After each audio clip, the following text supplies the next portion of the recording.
Yay. Hi. Hi, how are you? Great. How are you? Lovely, having the best day. So Oh, excited to be here. So excited to see you. me too. I was going to say we've probably talked already this morning, which we had just over text anyway. Yes, we did, because that's pretty much a daily occurrence, which is Yeah.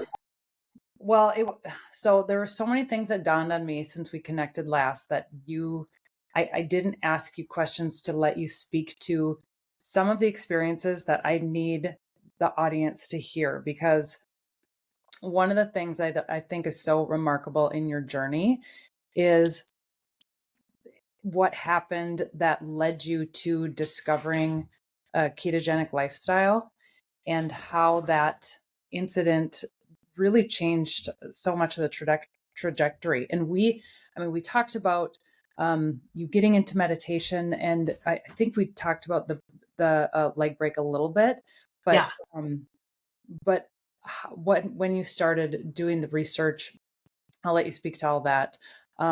So I wanted to start there, and then we'll get to tons of other things, I'm sure.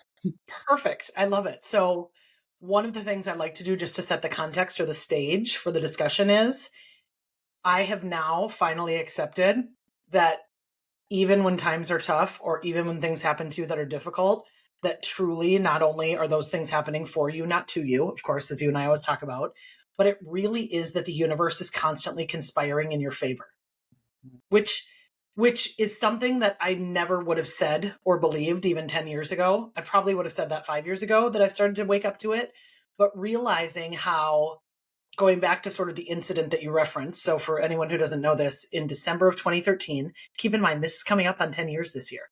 So in Really? yes, Wow. yes, which is wild. So in December of 2013, I was on a work trip in Williston, North Dakota, and I fell and broke my right leg in 10 places. And that was my tibia fibula. So your tibia is the large, thick bone in the part between your ankle and your knee that basically holds your leg together. So it wasn't above my knee. It wasn't my femur. It wasn't anything up there, but it was the whole lower part. So obviously I couldn't put any weight on my leg. I was I wasn't airlifted because it happened right in front of the Williston airport actually. Someone called an ambulance and an ambulance brought me to the hospital in Williston, North Dakota, and they knocked me out and splinted my leg. And when I say they knocked me out, that is the most drugs I've ever been on in my entire life. And the fact that I woke up from it is still shocking to me. So they gave me two different doses of 50 milligrams or 50, whatever the unit is, of fentanyl, which is like a fast acting pain reliever, right when they got to me. And it started to wear off and I started screaming again. And so they gave me more. And then when they got to that, they got me to the hospital in order to be able to kind of move my leg together just so they could splint it and get me back to Minneapolis because they couldn't do surgery on it because they can't do surgery right after an injury like that because you're too swollen. So Oh, they put me on morphine, Dilaudid, and propofol, which the only way I've heard about that is it's what Michael killed. Jackson. Yes. Yes. So I was on all three of those cocktails, and I give a lot of credit to the anesthesiologist that they only gave me enough to put me out and not kill me. So when I woke up, my leg was splinted, and they flew me back then to Minneapolis. So I had surgery about a week later where they put 20 pieces of metal into my leg. So it was um, two plates on the outside and then screws to hold to hold the plates in and to rehab my bone. So that's sort of all interesting and like crazy and wow, how did that happen to you? And I know now that the universe was really bringing me to this next kind of trajectory of my career, which was here I go diving deep into I want to heal this as fast as possible. I want to go right back to the gym and start lifting for all the other body parts that aren't broken. So a week after surgery, maybe 2 weeks at the most, I hobbled into Discover Strength on crutches and was like, hey guys, I'm here for my workout. I can do left leg, I can do abs and back. I can do my entire upper body. The only thing I can't do right now is my right leg. And after my lower left leg, right leg starts to heal a little bit, I'll even be able to do my quadricep on my right leg, because it was only from below my knee. So that I'm convinced is part of what helped me stay strong and recover quickly. But more important than that was really this whole journey I dove into with nutrition. So I shouldn't say I didn't seek out. I definitely started researching a little bit, like how could this have happened to me? Simply because I had run so many marathons by that point and I was very strong. Right. from weightlifting. But really serendipitously, because again, the universe is always conspiring in your favor, I realized that this chiropractor slash physical therapist slash, I call him sort of a wizard, that I had connected with at the time was a gentleman who happened to be an ultra runner. So when he would be working on me and my rehab and helping me with exercises and physical therapy and all that, I would talk to him about, all sorts of things. One of which was, okay, so you run these 50-mile races, you run 100-mile races. And I said, buddy, I've done lots of marathons, but I can't imagine running further than that. What do you eat? And he said, well, I eat fat. I eat lots of macadamia nuts. I eat avocados. I eat fattier meats. And I was like, wait a second, hold up. Because I, of course, assumed coming from the marathon world that he was eating tons and tons and tons of carbohydrates. And that was really what got me interested in this whole fat fueled athlete thing. And eventually what led me down this other path. So because of how I started to change my nutrition, and then because I kept strength training, the doctors had told me after surgery that I would not walk on my right leg for at least 3 months. And because of how good care of myself I took, I was walking on it again after exactly 2 months. So I proved them wrong. And then a few months later, so 6 months after surgery, I was running on my legs again, which was incredible. And then that was in about June, I'd say, of 2014. I got all of the metal taken out of my leg in December of 2014. So they only needed to leave it in there for a year, which was amazing. And then I trained really hard that next spring for the Twin Cities Marathon. And I ran my fastest marathon in October of 2015. So I guess my whole point in sharing all of that long drawn out story with you, Lindsay, is that it's such a testament to nutrition and physical activity and really prioritizing your recovery. And what I didn't realize was also going on at the time, but the universe, of course, was working in the background as it does, is this was going to launch me into a totally different career that I had no concept at the time was going to happen for me, which is wild. I know. You think back to how all of those things played out. And I've had so many conversations with people that are like, I think people don't always leave something until they're almost pushed out of it. And it's so funny because when I was teaching, I was part of these alternative learning programs. And like one by one, these programs kept shutting down. Like the first one I was part of, that program shut down. I was part of it, not like for budgetary reasons or whatever. It was like I was keep getting these nudges like, okay, this, maybe go this way, maybe go this way. And Yes. it took a while to listen to it, but I feel like that's the case with so many of us. We need kind of that like you talked about it in the last episode. I think it's the feather, the brick in the truck. Yes. Yeah. The universe gets your attention by first hitting you with a feather. And for most people, unless they're very awake, they don't pay attention to the feather. So then along comes the truck or the brick. And then if you don't pay attention to the brick, along comes the truck. And the leg break for me was obviously my truck that Yeah. year. But the brick for me was 3 months earlier. I had fallen trying to surf when I was in Kauai for a wedding and I Oh, got that's great. drilled.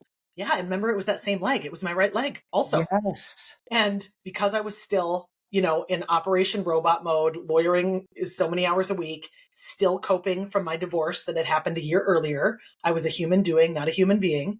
I came back from Kauai and I was like, well, I don't care that my right hamstring is full black and blue and my whole upper leg, and I basically couldn't walk for a day. I'm still running the marathon, darn it, because I said I would. And so here I run the marathon in October of 2013.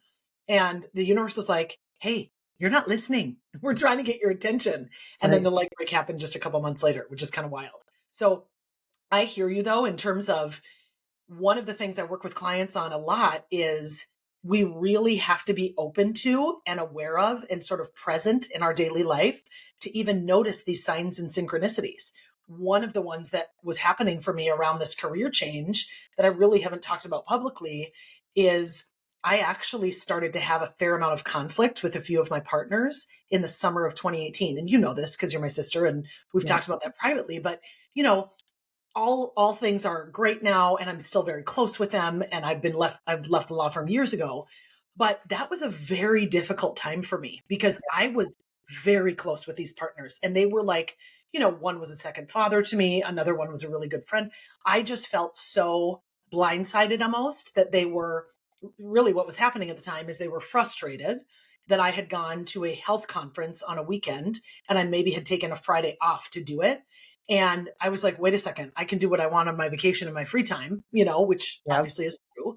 But what I realized after a fair amount of reflection was they really were concerned that they were going to lose me or that I wasn't loyal. And a few Yeah. months later, they apologized. We understand you're loyal. I mean, it ended up working out all fine, but it was a year later. And I had no idea, by the way, at the time that I was going to leave. A year later, I did end up leaving. And if I look back on it now, I can see that the universe was like, you love this job so much and you love lawyering so much. We're actually going to have to take some steps here to make things uncomfortable enough for you so that you actually even consider leaving. Because prior to that, I wouldn't have considered it. I was like, this is my career. This is my identity. I love it. I make a lot of money. It's very interesting work. It fills me up intellectually. Like I never would have thought of leaving. And now I realize, oh, that was all by design of the universe to get me to start saying, what if I did leave? Like, what would that look like? And then the dominoes just started to fall from there, which was kind of cool. Right. I mean, so many of those things happen. And I think the vast majority of us don't stop to think about why is this happening for me, like you said, Yes. rather than to me. I was just talking to a parent actually. There's with like tryouts that happen, and they were nervous for their kiddo going through tryouts, as any parent is, because naturally we want to protect them from pain. Yes. And of course, that's not our role as a parent. Our role is to not project our fears onto our kids. But it's very difficult to do when you know that they can um, they might be setting themselves up for hurt, and you want to protect them for that. Yeah. So we had this conversation about what if they don't make the team, like Mhm. I don't know if I can go through it again. And I just reminded this friend of mine, and I said, I promise whatever happens is for your kiddo. And every time something um, that didn't go my way initially, that I was just distraught about, opened the door to something I wouldn't have considered otherwise, or I just Yeah. wouldn't have gotten to. Yeah, it's like when one door closes, another door opens. And I think Mm. you're such a good example of that when it comes to parenting, because you and I have had so many discussions over the years just about how difficult it is as a parent to set your fears and your own emotions around things aside and like let your kid fall on their face if they have to, or let them go through the difficulty if they have to. But one of the things, just for perspective about it, I think can help is as a parent, I'm almost thinking, well, wait a second, I'd almost rather have them go through that heartbreak, heartache, failure, whatever it is, in the confines of my little bubble before they turn 18, so I Right. can control them and I Yes. can teach them about how to access their feelings and let them cry with me. And you kind of almost are like, I don't want them to never have that happen before 18 and then they're off living in college trying to stuff all their emotions and drink them away or Mhm. eat them away. Like it's actually so healthy to allow 100%. them to have those spaces and places before they turn 18. Yeah, to go through adversity, because not only are you then there to coach them and to nurture them through it, but then it just makes them a more dynamic, well-rounded character, because you can't have as much empathy for others or appreciation for what you do have unless you go through that stuff. And so that's really what starts to, create our character and make them stronger. No question. Exactly. And I really feel like one of the things that's so underappreciated or undervalued in our society, and you and I listen to Joe Rogan all the time, he talks about this a lot, is just the importance of becoming resilient as a human, which Yeah. I believe comes from discipline, comes from hard work. I mean, I just finished my 2-week cleanse, which you've done with me plenty of times. And the testimonials that I've been receiving and the comments I've been getting from clients who participated are just so fun because they're like, basically the messaging is, this was something that was really hard for me. And I'm so freaking proud of myself because I did it. Yes. And I feel amazing because I did it and stuck to it, even when it got hard. Like, there's no better feeling than when you complete a difficult challenge like that lasts for something like 2 weeks. It's so powerful. I know. And that is the thing about that, is not only do you have a sense of pride in just completing it, because it is hard. Like for some people, the things that you have to give up, it's the first time they've ever given them up before. Yes. So Coffee being one. Sorry, folks. Spoiler yeah, alert. If you ever want to do my cleanse, we got to cut out the caffeine. And I I'm telling you, miss caffeine. oh, it was a crash for me off a. It was like I jumped off a cliff this time Yeah, because remember last year I had given up coffee for nearly a year, and I was right. without caffeine and I was thriving and I was fine. And then I went to Peru and they had this amazing Peruvian coffee, Well, and right. How do and you I not get there? and Italy before that, amazing Italian espresso and whatever. So I'm slogging them back, like I'm mainlining it into my veins. And then come the first day of my detox, and I was like, "Oh God, this is gonna hurt." And I know I told you this, but like, so I started the detox Monday, Tuesday morning still because I had a headache Monday. Tuesday morning, I woke Oh, up with a headache. Who wakes up in the morning and has a headache? I thought, "Oh God, this is gonna be a problem." And it lasted all day. I took 2 naps on Tuesday just to try to make my headache go away. Didn't help.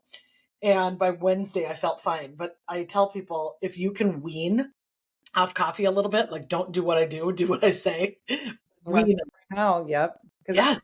I'm planning on starting mine on the 12th. And Okay. so I have been decreasing my caffeine so that I don't get the crazy headaches. But and I remember checking in with you a couple times in the first week of your detox, and you were kind of like, yeah, I'm going through it. I'm going through. Going through it. And, for most people, because we live in a society that's like, oh, I just want to feel comfort. I don't want it to be painful. I don't want to have a headache. I'm going to take a pill. We were programmed by society to think when you experience pain, the first thing you have to do is make the pain go away. Yeah. And I challenge people to really sit with it and to be in it and to be like, why is this happening for me? What's coming up for me? Oh, maybe next time I cleanse, I'll make a different choice around caffeine in the days and weeks leading up to it because I don't want to have that huge crash off of it. Or maybe I will I will experience, some of my food choices or not have some desserts while I'm on vacation, whatever it might have been that made the switch over to cleansing more difficult.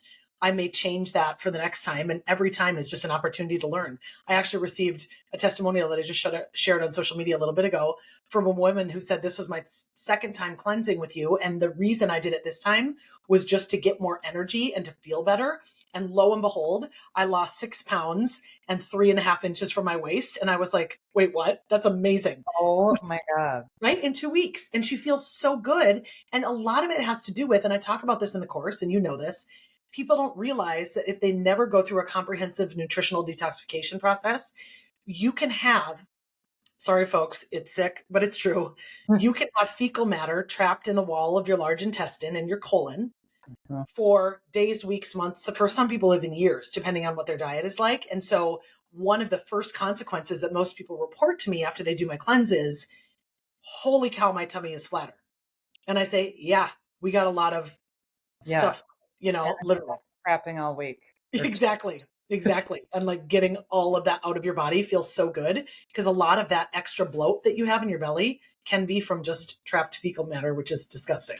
Right. And probably pretty toxic to our systems, I would imagine. Yes, great I mean, point. it Because what sounds happens is, yeah, well, and keep in mind, part of what's happening when you actually release feces from your body or urine from your body is you're getting toxins out. And with fecal matter in particular, if it doesn't then make its way out of your body entirely, then when it sits on the walls of your intestines, your intestinal organ, will reabsorb the toxins. And now they're back in your bloodstream where you didn't want them to begin with. So it really is this cyclical process that our body will go through unless you actually get it out, which is why so many of the components that I require people to eat during the cleanse, which include cruciferous vegetables, which include organic beans, which include some dark leafy greens, which include some sulfur foods. All of those foods are designed to pull those toxins out of your body and actually literally finally get them out so your body doesn't reabsorb them. yeah. And we're doing it again in January for anyone who's interested. January 22nd is the next cleansing date. So people can check that out. I have links already on my Instagram and stuff for people to register. Yeah. And you also shared your sleep score with me this morning. You texted me Yeah. your amazing sleep score, and I was like, okay, jealous because I was up far too late and I haven't quite got off caffeine yet. So I don't have those sleep scores. But I remember on the last time I detoxed, my deep sleep. Oh, hi, Oh, girls. yeah. The girls must be excited. Someone must be walking by the front yard. Sorry about that. No, they're just saying hi to Auntie. They are. They are. Oh, look at this. There's a squirrel. It Probably. must it must be something. While you, okay, you're gonna There call they them. are. Oh, now they're all coming Oh, by to say hi. yeah. Well, I'm going to let them go because they're otherwise going to bother us the entire time. Okay. We'll pause. Yeah, they're good. All right, perfect. Um, okay, so the last time I detox, my deep sleep was up to 3 hours. Was it Remember really? that? Yeah. And I Yes. remember I Yeah. shared it, I tagged you, you reshared it, and then you had people reaching out to you like, how in the hell did she get 3 hours of deep sleep? Yes, that's absolutely right. I forgot about that, but it's called like the magic of cleansing. And do you remember, was that after day 8? Was it after our fasting day or was it just a different night of the detox? Do you remember? I don't remember. I could definitely find it Yeah, eventually. I don't know, but I know that for most people, a really, really, really valuable day for sleep is that night of day 8 going into day 9 after I have people fast during the cleanse. And it is remarkable how low your heart rate gets and how high your heart rate variability gets, which are the things you want. We want our heart rate lower and our heart rate variability higher in order to, you know, it's a sign and symptom to me of how recovered you are, how much it's supporting your heart health, how like everything. Our bodies just love, by the way, once in a while to have a break from all this digestion. And they really love when we give our bodies a break from caffeine, alcohol, sugar, all these things that really interrupt the detoxification process. Because our Right. body, by the way, and people who challenge me on nutritional detoxification, number one, they haven't done it yet. Because I tell people, if you've done it, you will understand how beneficial it is. Don't talk to me unless you've actually gone I through this. didn't even know you would get challenged on this. Okay. Okay. Yes, there are some Christine. people in the there are some people in the medical profession. I have friends who are doctors who don't think anything of nutritional detoxification, and I say, well, that's because you haven't done it yet. So if you do it and you can still look me in the eye and tell me that you don't feel dramatically different, then I will sit down and have a conversation with you. But until you do it and you look me in the eye and tell me that, forget it. So Right. number one, people challenge it, and I laugh about that, but they challenge it more so because it is true that our body is always trying to detox. So people are like, well, your body's doing that anyways. And it is, but we're constantly consuming all of these things that interrupt our body's natural process of detoxification. So all I'm doing with people in this cleanse is removing all of the offending substances that can interrupt our detoxification pathways and allowing our body to do what it's naturally doing. And we're further supporting our detoxification pathways by consuming the kinds of foods and liquids that our body needs to have those pathways be as optimally functioning as possible. One simple example that I can give to people is we have something called a sulfation pathway in our body that's part of the phase 2 detoxification process.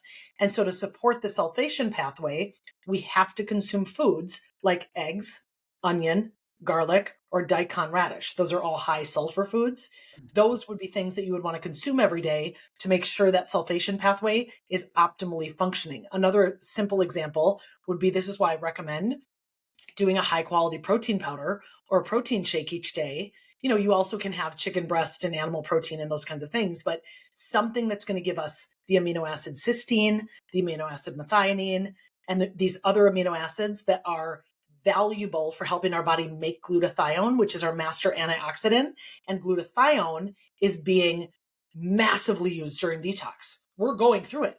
We're using our glutathione over and over. So we have to consume the foods that are going to allow our body to make more glutathione so that we can continue to use it for detox. So that's why the detox is designed to work so well in terms of supporting your detoxification pathways.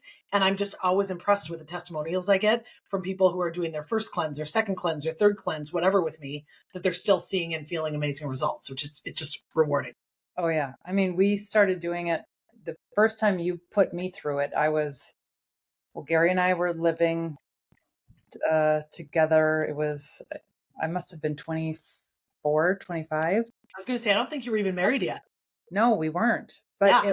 it was in my early to mid 20s. Yep. And yeah, I I've continued to do it with you throughout the years, and every single time there is a significant impact. And Yep. so it's wild to me that anybody would even question it. Well, clearly they haven't done it yet, but not Yeah. only that, this So now that as you being in your field and what we know now, a lot of the foods don't deter that much or differentiate that much from how we normally eat, right? It's Yeah. like we cut out certain things, but it's like, okay, well, we're normally eating um, vegetables, we're normally eating whatever.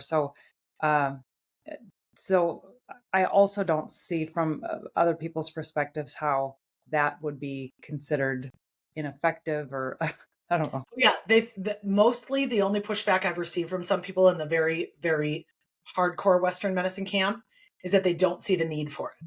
They think it's unnecessary. And then I Mm, always say, okay, you do the cleanse and you tell me after you've done the cleanse. I think they're scared of it personally, but you tell me after you've done the cleanse that you don't think it did anything for you. And if you can look me in the eye and tell me that, then we can talk about it. But no one's taken me up on that challenge yet yeah, because right. I'm sure either they think it would be too hard to detox or they just don't believe that it would get them any added benefit, which I think is very comical. Yeah, Yeah. But yeah. that's, I'm in the nutritional therapy world, which because I'm a nutritional therapist, it's considered more of a holistic type of practice. And so, there are plenty of Western medicine physicians and practitioners who very much practice and align with a lot of holistic ways of thinking, but there are also many who don't. And so it's just a totally different paradigm that Right, some of those people live in, which is fine. That's the world they're in. And it's right. just not You the do one that I'm in. you. Yeah. So another thing, just in terms of, because we were talking about the nutritional therapy piece of things, I Yeah, don't think I got a chance to talk last time, and I'd love to just share this for people because I see people get so frustrated and what's the term?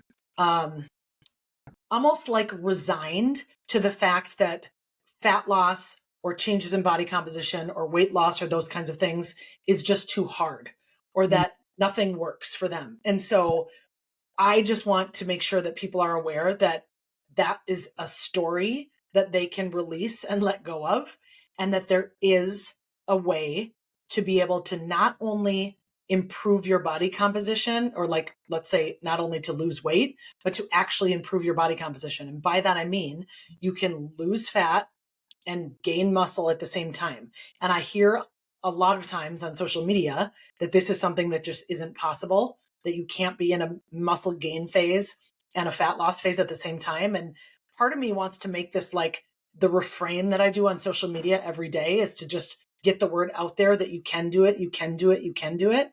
Because I just received two more results yesterday from clients, one male, one female, who have lost even more body fat and gained even more lean muscle tissue at the same time, just by dialing in their nutritional practices and their lifestyle practices to support optimal body composition.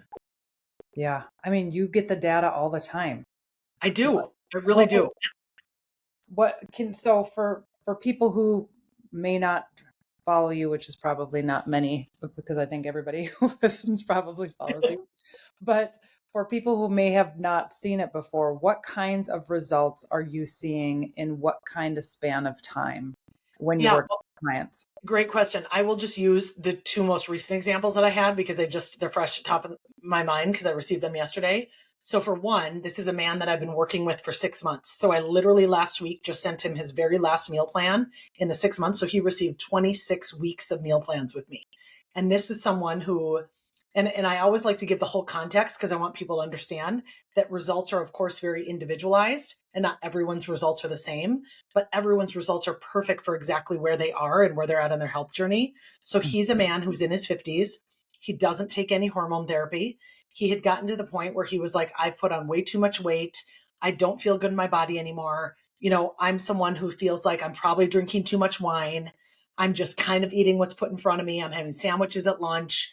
I'm not really intentional. I have a very stressful career and I really want to take control of my health. So this person, I had him do a bod pod, and that's one of the ways that you can test your body fat and your lean muscle tissue. So I have everyone get either that or a DEXA scan before we start working together, depending on where they live and what they have access to. And when we started working together, he got his first bod pod in May of 2023. So on May 8th of 2023, he was 38.4% body fat and he weighed 240 pounds. And he really wanted to get down. I mean, his goal was to say, I want to eventually be under 200 pounds and I want to dramatically reduce my body fat. So since May, he just got his last bod pod yesterday. He went from 38.4% body fat as of November 5th. He's at 21.5% body fat. And more important than that, he gained, this is incredible, he gained 10 pounds of muscle, 10.6 pounds of muscle, which is incredible. So his fat loss, his fat mass loss, he started with 92.2 pounds of fat on his body, and he went down to 43.4 pounds of fat on his body. So I wish I could do math easy, but I can't. So I'm just going to do it on my calculator here. So he lost 48.8 pounds of fat off his body while at the same time gaining 10 pounds of muscle, which is like unbelievable. So now he weighs a total of 202. So he's just about under 200. So it looks like he only lost, quote unquote, 38 pounds because he was 240 and now he weighs 202.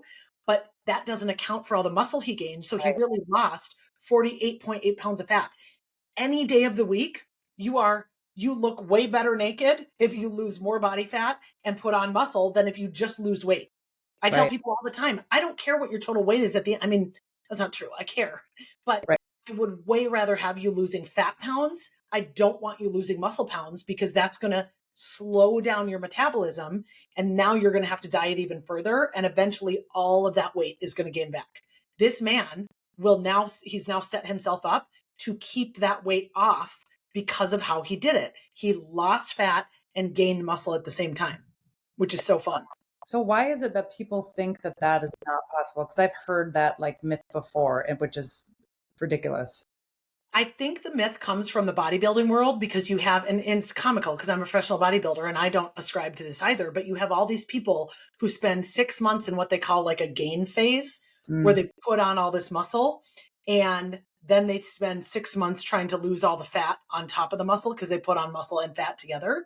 Whereas if you play the long game, I mean, this man worked with me for 6 months and he put on 10 pounds of muscle while taking off 48 pounds of fat. And I have results like this all the time, by the way, guys. Like this is very common. And I have a client success highlight on my Instagram that like goes through all of these bod pods so you can see them for yourselves. But to me, I think that it just got skewed somehow. It's kind of like how all of these random myths start in the bodybuilding world. Like creatine is like a steroid. Okay, creatine is not anything like a steroid, but I think that became another myth that came from the bodybuilding world. So the short answer, Lindsay, I don't know exactly other than to say it's wrong. So I can tell you it's wrong because the other example I would give you is a female. And she sent me her DEXA scan yesterday because she lives in another state, doesn't have access to the bod pod at Discover Strength. And so we started working together 6 months ago. And at the time she started at, where's the percentage? Okay. She started with me. She was somewhere. So she got a DEXA scan a while before she started working with me. And then she got one a little bit in our work together. So she was somewhere between 34 and 40% body fat. So let's just say she was like 36% body fat because she got this a couple months into our work together. Just yesterday, she's down to 26.6% body fat. And she has lost, in terms of fat tissue, she's lost almost 20 pounds of fat off her body. Wow. Yeah, between 15 and 20 pounds of fat off her body. And I always say for women, I want you under 28% body fat. So healthy for women is somewhere between about 15% and 28%. And so she's now at 26.6. So she's in a total healthy range for women and she's in her 50s. She's thriving. She feels so good in her body and she has so much more energy, which is what it's all about. Right. It's so fun. Well, and then of course, as you age, the importance of muscle even increases because the more muscle. Can you talk a bit about that? Why that's even more important as we age and dismiss any myths about building muscle as we get older? Yes, I'd love to. So, and I would use this woman client that I just talked about as an example because she lives in another state. And one of the things she committed to when she hired me is she is doing virtual Discover Strength 2 times per week in her 50s. Awesome. So that means she's using body weight. She has some dumbbells at home and she's being trained by a trainer for 30 minutes twice a week, which is just so valuable. But really what's happening as we age is we're in I don't want to say a race against gravity, but kind of. No, Kind of. it's really a race against something called sarcopenia. So sarcopenia is a process that happens in our bodies that is age-related muscle wasting. So our muscles start to waste away. And why does this happen? Because most people aren't using their muscles as they age. And that's one of the reasons it's so important. So there's tons of research that's come out recently about how important having muscle tissue, like actually building muscle and having that tissue in your body, is critical for your brain. So like, hi, anyone who doesn't want to get dementia, you got to be strength training. Like, Right. you have no excuses. If you don't want dementia, please strength train. Strength training is extremely important for your brain. It also obviously causes you to gain lean muscle tissue and lose body fat. So it's great for your body composition, your metabolic health. We know that strength training now in the research, the clinical research, shows as much of a cardiovascular benefit, if not more of a cardiovascular benefit, than actual traditional, quote, cardio, which is Yeah. so funny because you and I were, of course, raised in a generation that it was like, cardio is king. Do all the cardio you can. And I'm not saying cardio is bad. I do cardio too because I enjoy it and I absolutely love sweating, but it will never, ever, ever overshadow strength training for me. Strength training is superior, and then cardio comes after to how much I like it and what I have time for. So, Right. really, to answer your question, it's about preventing sarcopenia and being able to not only um, continue to feel good as we age, but really keeping all of those age-related biomarkers at bay. So like I can't remember every single one of them. I'm going to try here, but the 4 horsemen of death are considered, they Yeah. put them in 4 categories. And I want to say cancer is one category, neurological conditions is another category, like Alzheimer's, dementia, Parkinson's, etc. Um, and then there's one that's the cardiometabolic health. So it's all the heart attacks, strokes, those kinds of things. Yes, this is the 4. And then the 4th is metabolic dysfunction. And the thing about metabolic dysfunction is it is the thing that's at the root of all those other 3.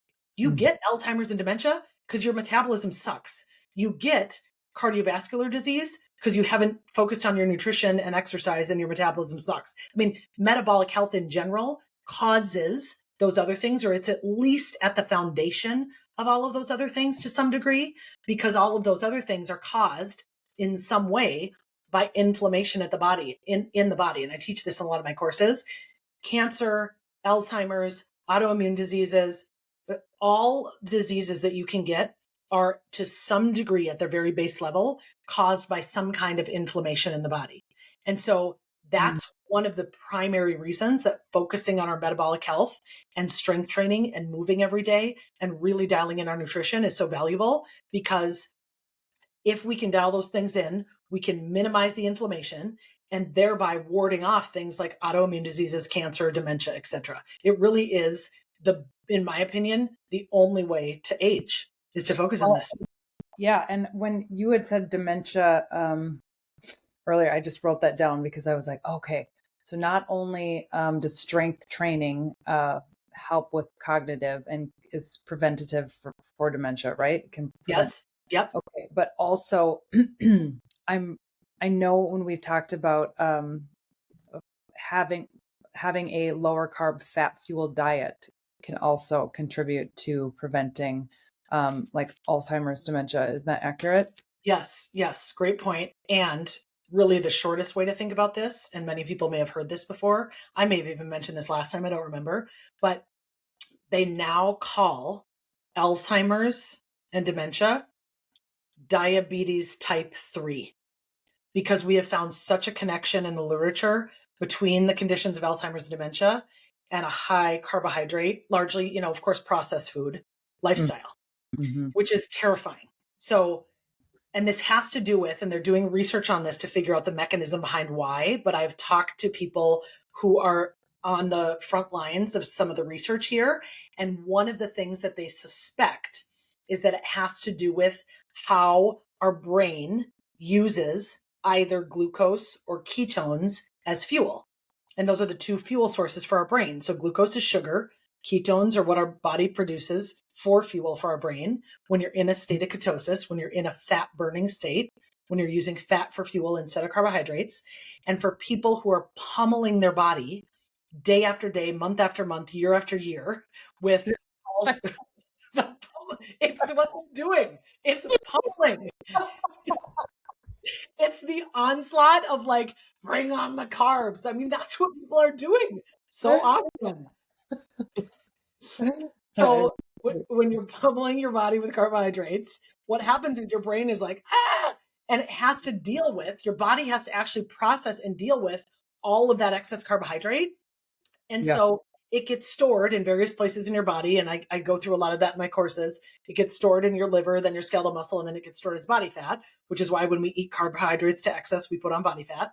But in addition to that, because our brain is then only using glucose and only using glucose and only using glucose, oh, there's more glucose, there's more glucose, and it doesn't have the opportunity to engage in that metabolic switch over to ketones, which is the alternative and, by the way, preferred fuel source for the brain in many instances. I mean, you go back to 1920 when the Mayo Clinic coined the term, maybe it was 1921, when the Mayo Clinic coined the term, the ketogenic diet, when it started to be used for epilepsy, because they realized when they dramatically took all the carbs out of a person's diet and had them fueled by fat, someone who was having tons and tons of seizures would all of a sudden not have any seizures. They said, wait, there's something here. So we've known about this for over a century, which is why to me it's criminal that we still haven't found a quote unquote cure for Alzheimer's. I'm like, well, the cure is that we have to stop eating all this processed food. I'm sorry. That's just a really, if you are someone who either has the genetic predisposition to Alzheimer's or you're worried about it, it would behoove you tremendously to either start researching or adopting or applying some of the principles of a ketogenic diet, or at least start consuming far less carbohydrates and see how you feel. For a lot of people, what they experience is, wow, my brain fog that I didn't know I was experiencing kind of went away. Or I just have more mental clarity, or I feel more energetic, or I don't have these slumps in my day in the afternoon. And, one of the things I want to make sure that your listeners hear is I'm not here to tell everyone that they need to be quote unquote keto. I mean, I'm not keto all the time. I just did my 2-week cleanse, which is very not keto. The cleanse is all about, okay, you're going to eat more carbohydrates and a lot lower fat for this 2-week period, but every single carbohydrate you put in your body is from a whole vegetable or fruit. It's not, there isn't any sort of noise. Yeah, you're not eating pasta and, I don't know, Honey Nut Cheerios or something. So you're not eating that kind of stuff. But I feel like having people at least understand that ketosis is a natural state that we can be in, and that babies are born in a state. Thank you. I was just going to say, will you talk about that? Because I heard you talk about that on your Facebook Live the other day, and I was like, oh, I don't think most people know this. They don't know it. And it's in what we're talking about is when you're born, every single person listening to this podcast, you were keto. So we're keto when we're born. And people are like, wait, what? You mean keto isn't just a fad diet? No, you're born that way. And so then what happens is we create humans into these sugar burners because we're pummeling them again with carbohydrates, and they're doing the squeezy packs and the goldfish crackers and don't get me started on kids food, but they're filling their bodies with sugar all day. And so because their body has to deal with and get rid of all of that sugar in order to keep the blood sugar down so that you don't get diabetes, you can't get into a state of ketosis because you're dealing with all this carbohydrate that's coming into the body constantly. So one of the things that I just ask people to open up to is, listen, I am not telling everyone they have to be keto. I actually don't recommend that. I treat every client who comes to me as individual. And I say, let's just for a period of time, because one of your goals is fat loss, let's reduce your carbohydrate for a period of time. I will increase your fat so you really won't feel it. You're not going to be hungry. Don't worry. This won't feel like a quote unquote diet. And watch the fat start to melt off your body, because you actually are going to get into a state of ketosis with me at some point. And then you can go back and forth. It's like, oh, I can have carbs when they're available. When I am having a day where I feel like some potatoes or rice, I can have them.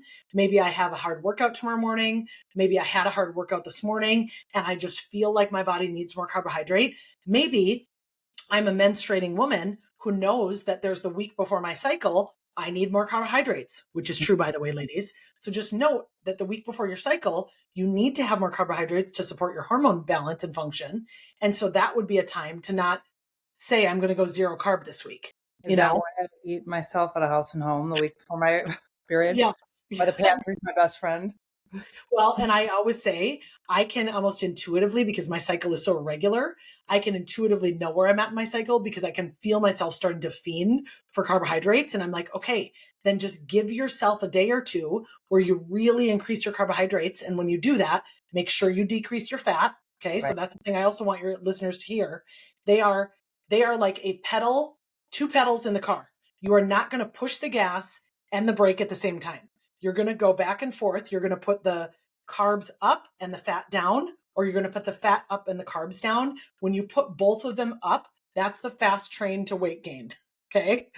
Carb, Oh, I like that. carb, And I'm seeing it as like a teeter-totter. So for those of you who can't see our hands going back and forth, yes. oh, Yes.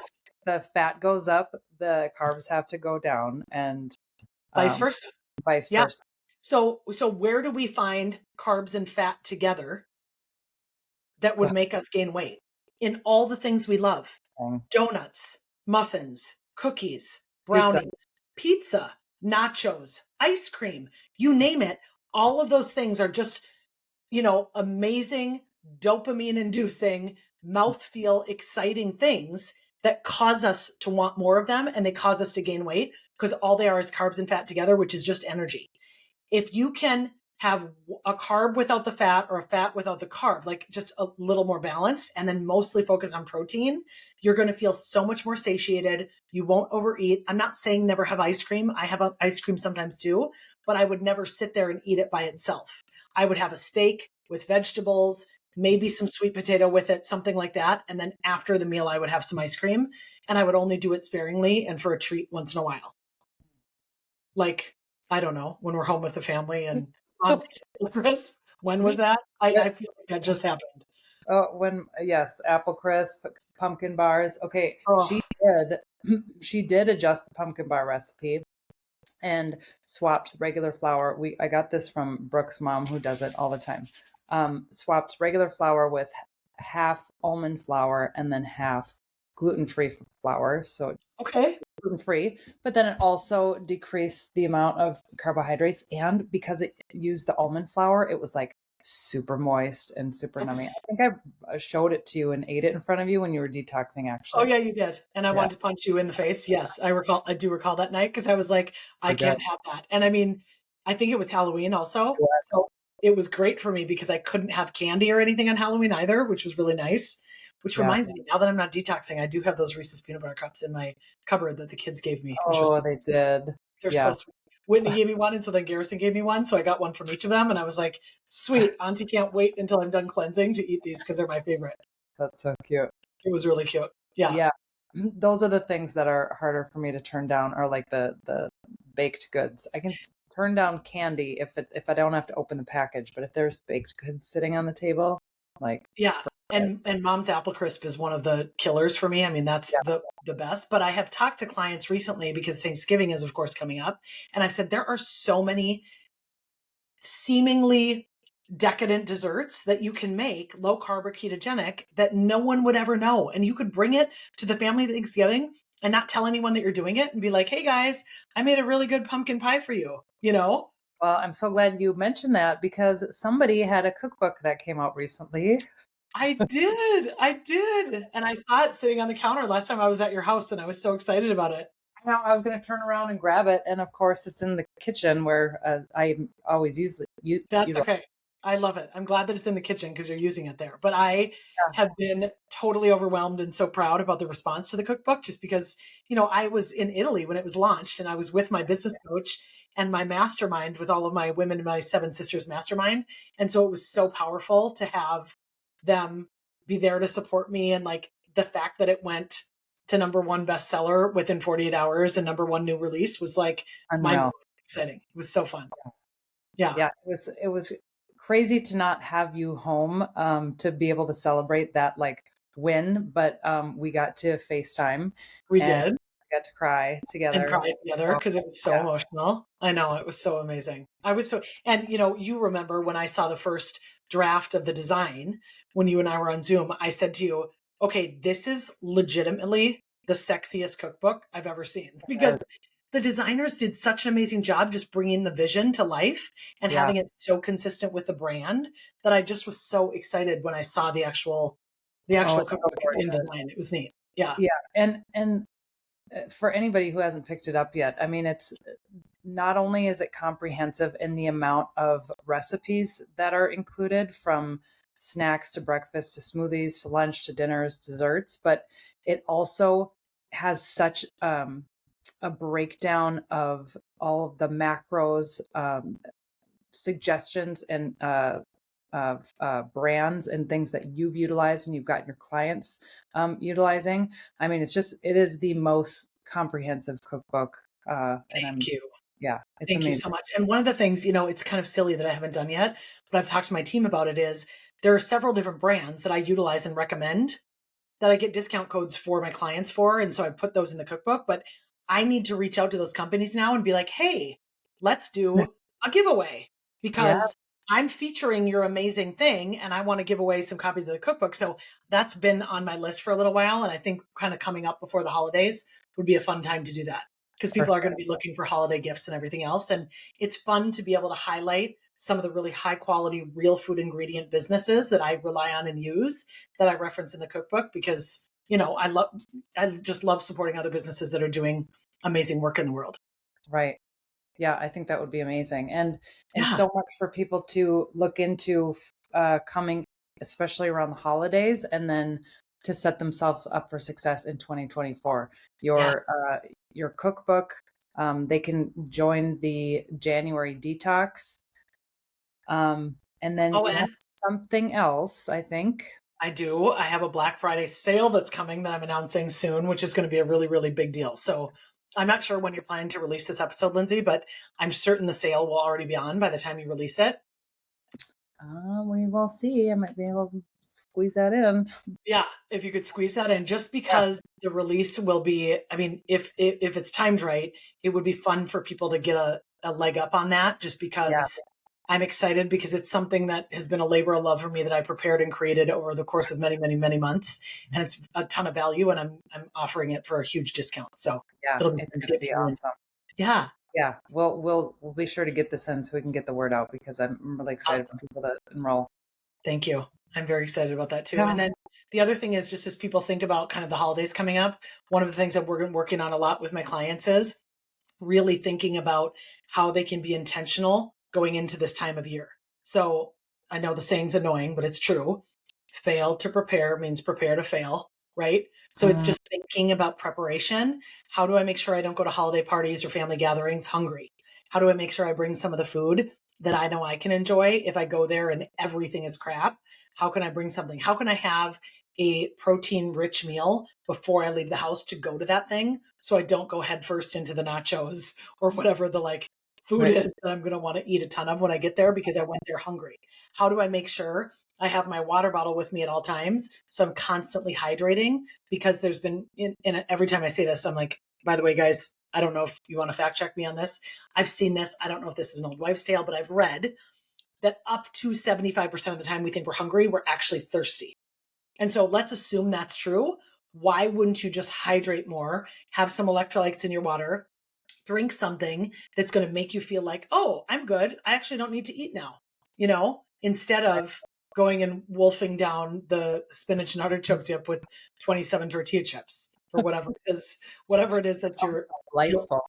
guilty pleasure of choice, your hedonic deviation of choice. So it's Yeah. just really thinking about as we go into this time of year, those things. So it's hydration, it's eating before you go somewhere, it's maybe bringing food that you know you can consume or bring the healthy dessert or whatever so that you have something you can have.